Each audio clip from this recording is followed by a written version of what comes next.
What if I told you there was once a football match that didn't end with a handshake, it ended with bombs? A match where passion turned into hatred and 90 minutes of football became 100 hours of war. This isn't fiction, it's one of football's darkest true stories. El Salvador versus Honduras, 1969.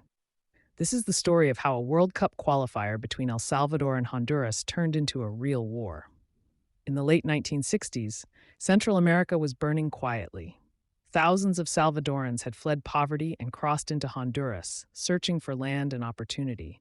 But instead of welcome, they met rejection. Tension grew, resentment spread.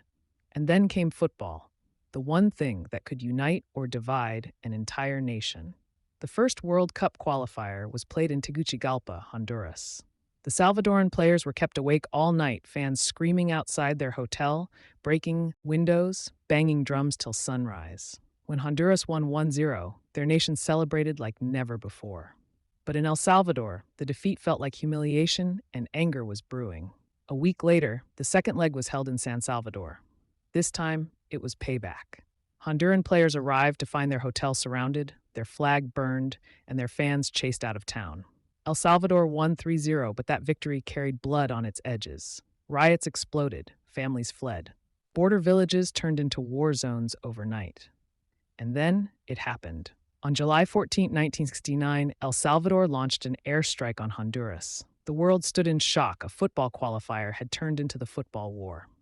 For 4 days, two nations fought. 6,000 people died, thousands more were displaced, and when it ended, nothing felt like a victory. All that remained was silence, the silence after a goal that should never have been scored. When the guns went silent, there were no heroes, just two nations staring at the wreckage of passion gone too far. Football should unite us, but that day, it became a weapon. The match that was supposed to take one team to the World Cup ended up taking thousands to their graves. Because in football, as in life, when pride replaces peace, the final whistle means nothing.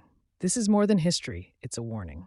For more real stories where football meets life, subscribe to Cody Me Vault, where every legend leaves a lesson.